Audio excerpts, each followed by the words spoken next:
नमस्कार, स्वागत है एक बार फिर आपका EN हिंदी पर। आज है 20 अक्टूबर 2021 और हिमाचल प्रदेश की आज की सबसे बड़ी खबरें हम आपके लिए लेकर आए हैं। हमेशा की तरह वीडियो को लाइक कर दीजिएगा, चैनल पर नहीं जुड़े चैनल को आप सब्सक्राइब जरूर करें। पेश है आज की सबसे बड़ी खबरें। केंद्रीय कर्मचारियों को मोदी सरकार का तोहफा, कर्मचारियों को 30 दिन का बोनस। केंद्रीय कर्मचारियों को मोदी सरकार ने बोनस का तोहफा दिया है। दिवाली पर मिलने वाला ये बोनस सभी केंद्रीय कर्मचारियों को मिलेगा। वित्त मंत्रालय ने एड हॉक बोनस देने का ऐलान कर दिया है। इसके अनुसार सभी पात्र कर्मचारियों को 30 दिन यानी 1 महीने के बराबर वेतन जितना बोनस मिलेगा। ग्रुप बी और ग्रुप सी के अंतर्गत आने वाले भी राजपत्रित कर्मचारी जो किसी प्रोडक्टिविटी लिंक्ड बोनस की स्कीम के तहत नहीं आते हैं, उन्हें भी ये बोनस दिया जाएगा। एड हॉक बोनस का फायदा अर्धसैनिक बलों को भी दिया जाएगा। वित्त मंत्रालय द्वारा जारी आदेश के अनुसार एड हॉक बोनस के तहत जो रकम दी जाती है उसका निर्धारण करने के लिए एक नियम बनाया गया है। कर्मचारियों का औसत वेतन गणना की उच्चतम सीमा के अनुसार जो भी काम हो उसके आधार पर बोनस जोड़ा जाता है। यदि किसी कर्मी को 7,000 रुपए मिल रहे हैं तो उसका 30 दिनों का मासिक बोनस लगभग 6,907 रुपए रहेगा। हिमाचल उच्च न्यायालय के मुख्य न्यायाधीश ने संभाला कार्यभार, लोगों को जल्द न्याय देने की बात कही। हिमाचल प्रदेश उच्च न्यायालय के न्यायाधीश के रूप में शपथ लेने के बाद न्यायाधीश मोहम्मद रफीक ने हिमाचल हाईकोर्ट के मुख्य न्यायाधीश का कार्यभार संभाल लिया है। बीते वीरवार को राज्यपाल विश्वनाथ आलेकर ने न्यायाधीश मोहम्मद रफीक को पद और गोपनीयता की शपथ दिलाई थी। हिमाचल प्रदेश उच्च न्यायालय के न्यायाधीश का पदभार ग्रहण करने के बाद उन्होंने अपने संबोधन में हाईकोर्ट के ऐतिहासिक महत्व पर प्रकाश डाला और कहा कि लोकतंत्र के 3 स्तंभों में न्यायपालिका की अहम भूमिका है। हर व्यक्ति को न्याय मिले, इसके लिए न्याय व्यवस्था को काम करना चाहिए। गरीब जरूरतमंद को सस्ता व शीघ्र न्याय मिलना चाहिए। न्याय के लिए निर्भीकता व पारदर्शिता के काम करने की जरूरत है। हिमाचल के इन जिलों में स्कूलों में 113 विद्यार्थी कोरोना संक्रमित। प्रदेश के सरकारी स्कूलों में अभी तक 113 विद्यार्थी कोरोना की चपेट में आए हैं। इनमें मंगलवार को 16 नए मामले शामिल हुए हैं। हालांकि अभी तक 15 विद्यार्थी कोरोना से ठीक हो गए हैं। इस दौरान बिलासपुर से 3, हमीरपुर से 2, कांगड़ा से 4 और ऊना से 7 विद्यार्थी कोरोना संक्रमित हुए। इसमें 9वीं से लेकर 12वीं तक के विद्यार्थी शामिल हैं। ऐसे में अब इन स्कूलों को 48 घंटे के लिए बंद किया जाएगा और यहाँ सैनिटाइजेशन अभियान चलाया जाएगा। जो विद्यार्थी संक्रमित हुए उनके संपर्क में आए विद्यार्थी व अन्य लोगों के टेस्ट किए जाएंगे। हिमाचल में अगले साल बढ़ेगा वार्षिक बजट 60,000 करोड़ रुपए का होगा। हिमाचल प्रदेश में अगला सालाना वार्षिक बजट बढ़ जाएगा। इसी के साथ अगले वित्तीय वर्ष यानी 2022-23 का बजट परिव्यय भी 60,000 करोड़ रुपए के आसपास पहुंच सकता है। प्रदेश सरकार के योजना विभाग ने इस संबंध में सभी विभागों से वित्तीय वर्ष 2021-22 के वास्तविक बजट और 2021-22 के संभावित बजट व्यय का विवरण मांग लिया है। विभागीय मांगों में पंजाब के 6ठे वेतन आयोग के तहत देय लाभों को भी शामिल किया जा रहा है। इसके लिए योजना विभाग को बकायदा एक प्रारूप भी जारी किया है जिसे भरकर दिया जाना है। प्रदेश सरकार के वित्त और योजना विभाग के अधिकारियों की इस बारे में अतिरिक्त मुख्य सचिव वित्त एवं योजना प्रबोध सक्सेना की अध्यक्षता में निरंतर बैठकें हो रही है। इन बैठकों में जहां पंजाब के 6ठे वेतन आयोग की सिफारिशों को लागू करने के बारे में मंत्रणा हो रही है, वहीं अब अगले साल के शुरू में पेश होने वाले बजट पर भी चर्चा हो रही है। 22 अक्टूबर को फिर बरसेगा मौसम, बारिश बर्फबारी का अलर्ट। हिमाचल में 2 दिन झमाझम बारिश और उच्च पर्वतीय क्षेत्रों में हिमपात के बाद मंगलवार को प्रदेश भर में धूप खिली रही और मौसम सुहावना रहा।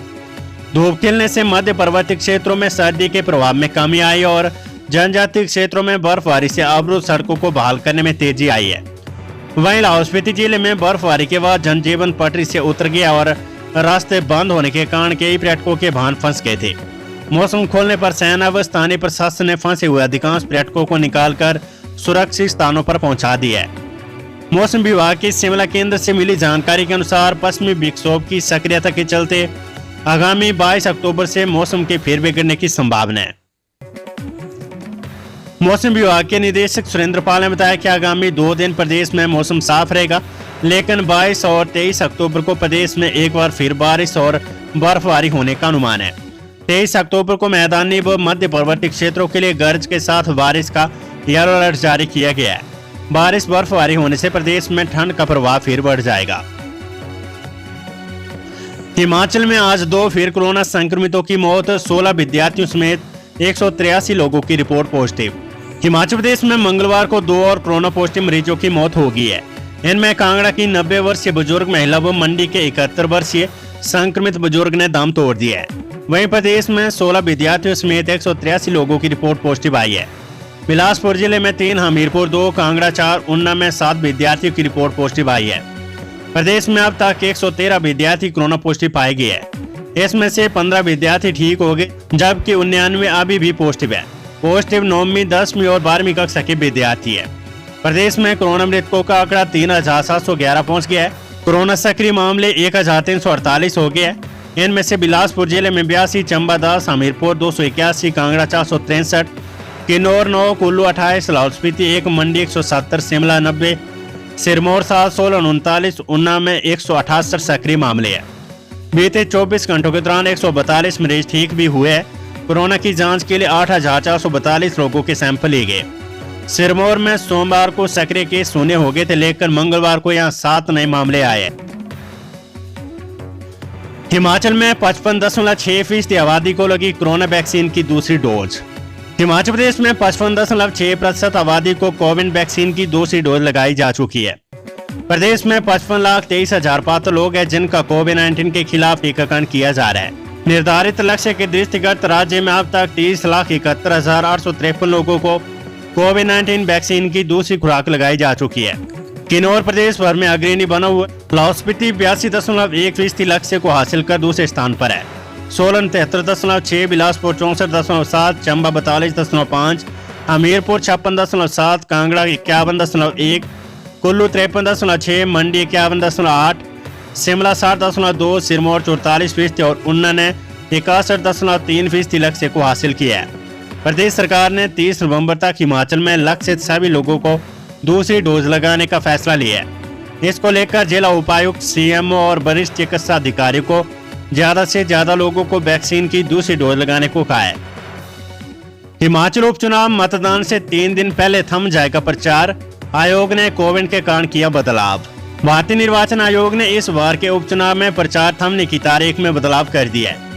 अब चुनाव प्रचार में मौन की अवधि, साइलेंस पीरियड, मतदान की तिथि से 2 दिन से पूर्व से बढ़ाकर 3 दिन पूर्व की गई है। मंडी संसदीय सीट, जुब्बल कोटखाई, फतेहपुर और अर्की विधानसभा क्षेत्रों में 30 अक्टूबर को मतदान होगा, लिहाजा अब 27 अक्टूबर शाम 6 बजे के बाद चुनाव प्रचार नहीं किया जा सकेगा। मुख्य निर्वाचन अधिकारी हिमाचल प्रदेश सी पलरासु ने सभी प्रत्याशियों और राजनीतिक दलों से कहा है कि वे भारतीय निर्वाचन आयोग की ओर से निर्धारित समय अवधि का सख्ती से पालन करें। खबर शिमला से 102 और 108 एम्बुलेंस कर्मचारियों को कंपनी ने थमाए बर्खास्तगी के पत्र। हिमाचल प्रदेश में चलने वाली आपातकालीन एम्बुलेंस सेवा 102 और 108 के कर्मचारियों को कंपनी ने बाहर का रास्ता दिखा दिया है। कंपनी ने सभी कर्मचारियों को बर्खास्तगी पत्र थमा दी है। इससे कर्मियों को अपने भविष्य की चिंता सताने लगी है। जीबीके कंपनी से सरकार का करार खत्म हो गया है, अब नई कंपनी से करार होगा। एम्बुलेंस कर्मियों ने कहा है कि किसी भी कंपनी को सेवाएं देने का टेंडर दिया जाए, लेकिन पहले से तैनात सभी कर्मचारियों को यथावत नौकरी में रखा जाए। प्रदेश में 108 और 102 एम्बुलेंस चलाने का ठेका सरकार ने जीबीके कंपनी को दिया था। कंपनी का टेंडर 16 नवंबर को समाप्त हो जाएगा। इसके तहत एम्बुलेंस के पायलट, कैप्टन, ईएमटी से कॉल सेंटरों में 1000 कर्मी तैनात है। आपातकालीन सेवा 108 और 102 में तैनात कर्मी ने बताया कि 10 सालों से कर्मचारी अपनी सेवाएं दे रहे हैं। कोरोना काल में भी सभी कर्मचारियों ने कोरोना वॉरियर बनकर अपनी सेवाएं दी है, जान जोखिम में डालकर दिन रात कार्य किया। आज सभी कर्मियों को बर्खास्तगी के लेटर दिए गए हैं। 16 नवंबर के बाद सभी की सेवाएं समाप्त हो जाएगी। उच्च न्यायालय ने जो वेतनमान कंपनी के लिए निर्धारित किया था, उसी आधार पर सभी को रखा जाए। उधर एनएचएम के एमडी हेमराज बैरवा ने बताया कि शीघ्र ही नई कंपनी के साथ करार किया जा रहा है। 108 और 102 एम्बुलेंस में काम करने वाले योग्य कर्मचारी नई कंपनी इन्हीं कर्मचारियों को तैनात करेगी। हिमाचल में 15 दिन चलेगा नशा मुक्ति अभियान। नशीले पदार्थों के उन्मूलन को लेकर उठाए जाएंगे कारगर कदम। हिमाचल प्रदेश सरकार में अतिरिक्त मुख्य सचिव जेसी शर्मा ने मंगलवार को राज्य स्तरीय नशा जागरूकता अभियान संबंधी बैठक की अध्यक्षता कर कहा है कि पूरे प्रदेश में नवंबर माह में नशा जागरूकता अभियान चलाया जाएगा। उन्होंने कहा कि प्रदेश भर में 15 दिनों तक चलने वाले इस अभियान के दौरान विभिन्न विभागों की ओर से जागरूकता गतिविधियों समेत नशीले पदार्थों के उन्मूलन के लिए कारगर कदम उठाए जाएंगे। इस अभियान के दौरान वन विभाग की ओर से नशीले पदार्थों की खेती नष्ट होगी और कार्यशालाएं होगी। अभियान में पंचायती राज संस्थाओं और शहरी निकायों के प्रतिनिधियों को नशे के दुष्प्रभाव के संबंध में जागरूक किया जाएगा और नशा निवारण संबंधी शपथ दिलाई जाएगी। तकनीकी शिक्षा विभाग ITI की खाली सीटों के लिए ऑन स्पॉट मिलेगा दाखिला। हिमाचल प्रदेश तकनीकी शिक्षा विभाग ने प्रदेश के सरकारी और निजी औद्योगिक प्रशिक्षण संस्थानों में स्पोर्ट राउंड की तिथि को बढ़ा दिया। पात्र अभ्यर्थी 22 अक्टूबर तक स्पोर्ट राउंड में रिक्त पड़ी सीटों पर प्रवेश ले सकती है। इसके लिए उन्हीं अभ्यर्थियों को मौका मिलेगा जो ऑनलाइन एडमिशन पोर्टल पर पंजीकृत होंगे। निदेशक विवेक चंदेल ने इसकी पुष्टि की है।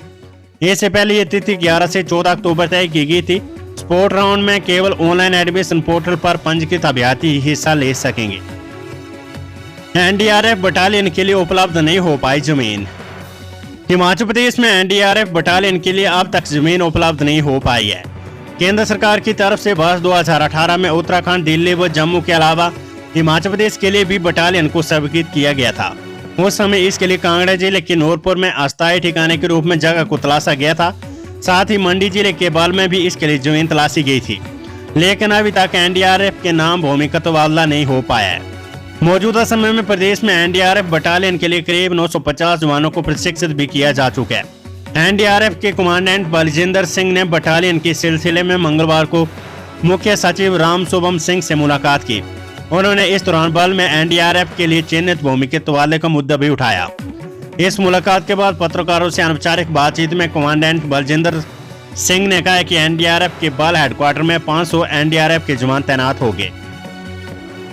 प्रदेश में पहली फूल मंडी खोलने पर पेश सरकार ने निर्वाचन आयोग से मांगी मंजूरी। हिमाचल प्रदेश सरकार ने राज्य में पहली फूल मंडी शुरू करने की मंजूरी निर्वाचन आयोग से मांगी है। फूल मंडी बनने से पुष्प उत्पादकों को घरों के पास ही अच्छे दाम मिल सकेंगे। सरकार ने परवाणु में फूल मंडी का मामला लिखित में भारत निर्वाचन आयोग से उठाया है। इस बारे में आयोग से जवाब आने का इंतजार किया जा रहा है। खबर हमीरपुर से। रानीताल के बाद बिलासपुर में थैली में कम निकला आटा।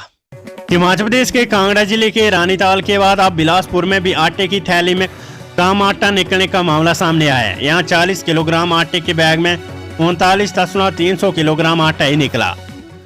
डिपो होल्डरों को 700 ग्राम कम आटा मिला है। डिपो संचालकों को 40 किलोग्राम वजन के हिसाब से भुगतान करना पड़ता है, लेकिन कम वजन के कारण 700 ग्राम आटे की कीमत भी चुकानी पड़ रही है।